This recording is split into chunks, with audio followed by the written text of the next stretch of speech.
Ano ang smog? Acid rain, DDT, thermal pollution, PCBs, radioactive waste? Yan ay mga isa sa mga katanungang environmental concern at management. Ngunit bago po tayo magpatuloy, hayaan niyo po muna akong magpakilala sa aking YouTube channel. Thanks for viewing. This is a simple yet interesting and important topic for those who like to always learn new things or to acquire additional ideas and lessons. But before we continue, let me introduce myself and about my YouTube channel. Hi to all new viewers, thank you for viewing and please subscribe and don't forget and click the notification bell so that you'll always be advanced to my new video vlogs. And to all my subscribers, thank you. I'll continue doing all my best and utmost effort to share you about life, environment, music, and travel. In life, I included educational and academic vlogs with aim to amuse, to entertain, and to inform, and to inspire. Thank you. Enjoy viewing. Ang salitang ecology ay mula sa Greek word na oikos, ibig sabihin bahay o lugar para tirahan. Ito ang pag-aaral ng interaction ng organisms. Pag sinabing interaction, maaaring yung pagkikita-kita, pagsasama-sama, pakikisalamuha at iba pang ugnayan ng mga organismo sa bawat isa at sa kanilang physical at biological na kapaligiran. Ang terminong environment o kapaligiran ay tumutukoy sa pangkabuuhang panlabas na sanhi o pag-iral na paggalaw sa mga organismo o komunidad ng mga organism na kasama ng mga nabubuhay o living na organismo tulad ng mga halaman at mga hayop, at ang non-living o hindi buhay o abiotic na elements tulad ng hangin, tubig at lupa. Bagamat para sa ibang mga relihiyon ang tubig, hangin at lupa ay may buhay, ang ecosystem naman ay ang basic na functional unit, mahirap tagalogin, sa ecology na tumutukoy sa buo buhay na component, ang kapaligiran at ang ugnayan sa pagitan nila. Kasama dito ay ang mga organismo, population at mga komunidad. Ang habitat at kapaligiran, ang mga level ng organisasyon ng buhay ay magkakaugnay sa bawat isa. Hindi iiral ang isa kung wala ang iba. Sabi ng kanta ni Joey Ayala, ang lahat ng bagay ay magkaugnay ang lahat. Pinapakita nito na kaugnayan ng mga organismo ay nakadepende sila sa bawat isa. Sa environmental science naman ay ang interdisciplinang field, hindi po palayan na field ito, kundi nasasakop nito na pareho ang mga agham na physical sciences tulad ng physics, chemistry, biology, geology, geography, resource technology at engineering, at mga social sciences, ang resource conservation at management, demography, economics, politics at ethics. Hindi po pato. Ayon kay Miller noong 1988, ito'y sumasaklaw o humihigit pa sa kondisyon o kalagayan na nakakaapekto sa tao at ibang mga organismo.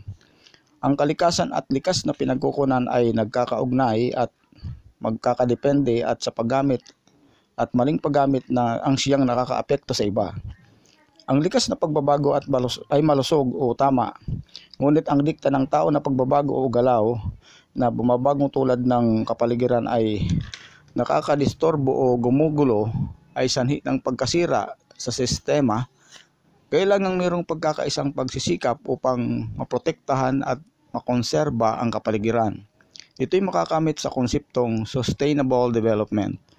Ayon sa Philippine Agenda 21, ang konseptong ito ay tungkol sa magkakasundong pagsasanib ng mabuti, viable o surviving, sound, hindi po ito sound system, kundi free from fault o walang mali na ekonomiya, responsableng pamamahala, pagsasanib sosyal, at ekologikal na integridad upang matiyak ang pagbuo o kaya itong development is life or sustaining process o prosesong nakakasuporta sa buhay. Sa holistic approach naman, sa nakaraan pinag-aralan ng scientist o aghamista ang kalikasan sa pamamagitan ng reductionist approach.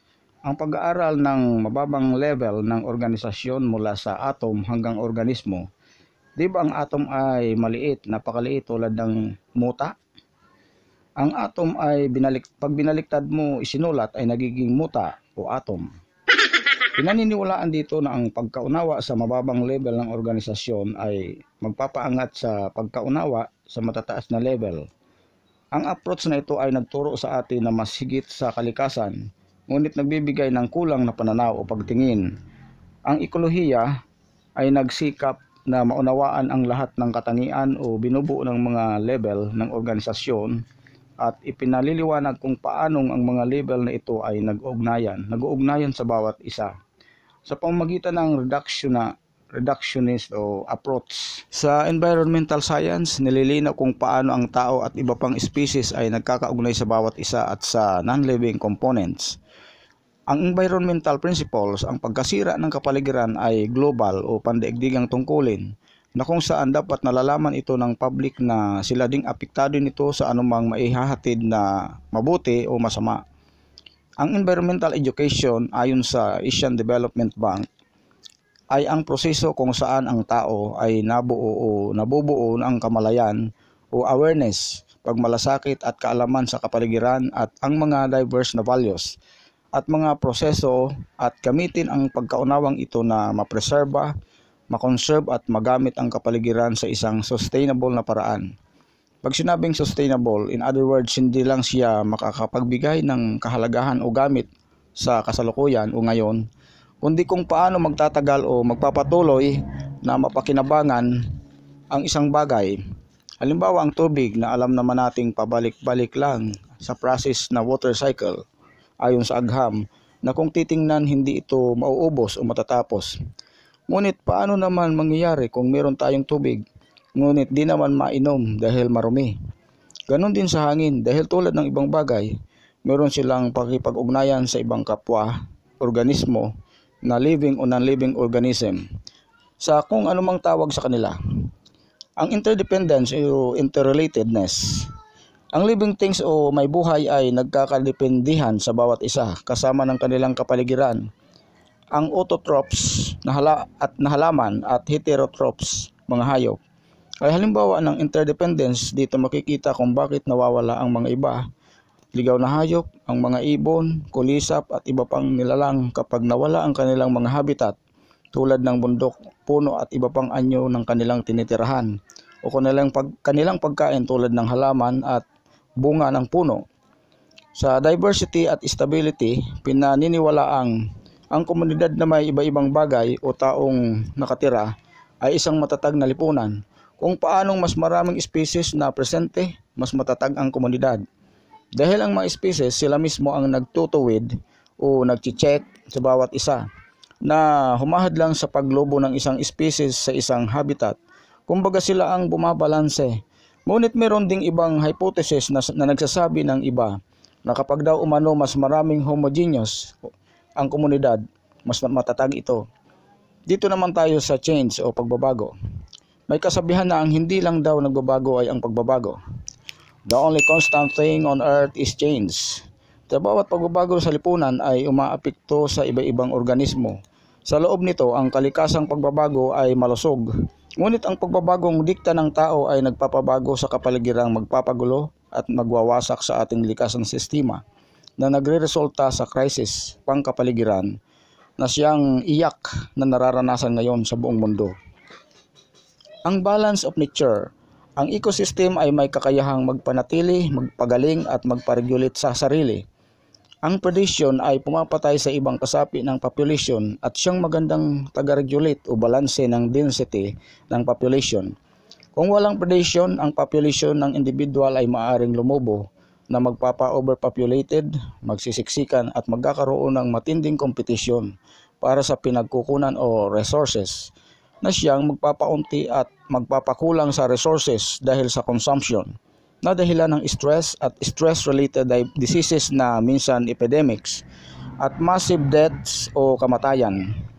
Finiteness of resources. Maging ang mga saganang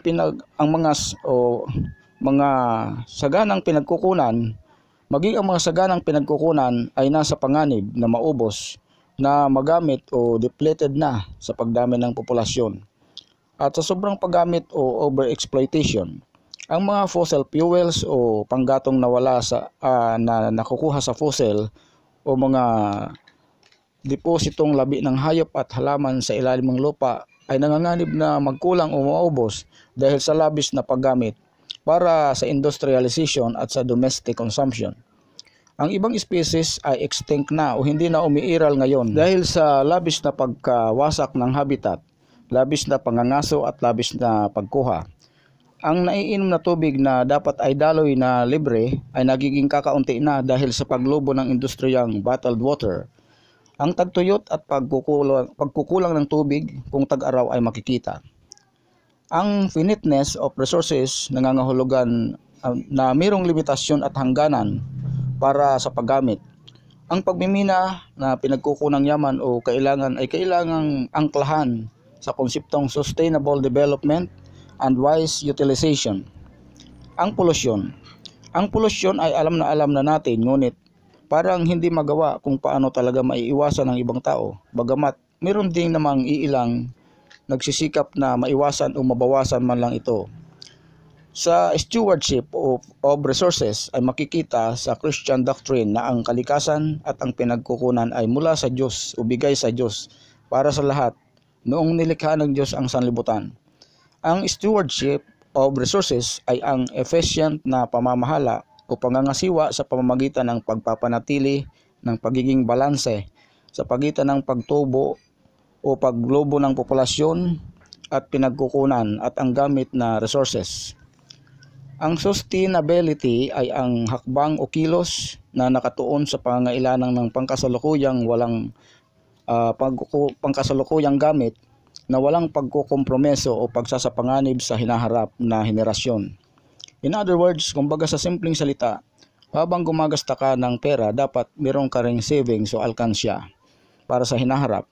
Ganyan din ang sustainability principles ng ecosystem, environment at natural resources management. Sa conclusion o opinion, sa unang bahagi na ito na lahat ay apektado sa magiging masamang epekto ng kapaligiran o kapabayaan ng bawat isa. Ang bawat isa ay may karapatan sa kapaligiran at likas na yaman at kagandahan nito. Ngunit lahat din ay may tungkulin para dito na sa kahit maliit at simpleng bagay at na paraan may magagawa at maitutulong tayo na dapat sensitibo tayo sa maliit man o malaking pag-abuso sa kapaligiran o joke ng makasariling motibo ng pagtubo, sariling negosyo na hindi iniisip kung makakasira ito sa kapaligiran. Dahil sa malawakang kaisipan ng industrialization, konsumerismo at investment, nagkakaroon din ng mababaw na pagtingin at pagrespeto sa kapaligiran na tumitingin lang sa pag-unlad, dala ng maskarang modernisasyon. Walang habas ang pagputol ng puno, pagmimina at iba pang pagsira ng likas na kagandahan. Kahit pa alam naman nating may hakbang na para dito at bawal na ito, sabi ng pamahalaan. Nagagawa dahil sa impluensya at huwad na maskara ng pag-unlad, kahit na mawasak ang likas na kagandahan ng bundok, dalampasigan, ilog at iba pang anyong lupa at tubig.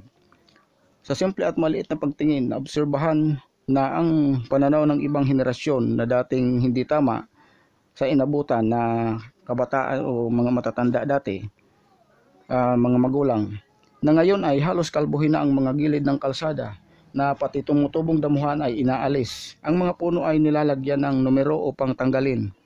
Katwira nakakaapekto sa kawad ng kuryente at tinitirahan ng lamok na may dengue ang mga halaman at damo. Magandang malinis na gilid ng kalsada o saan man walang puno at damuhan.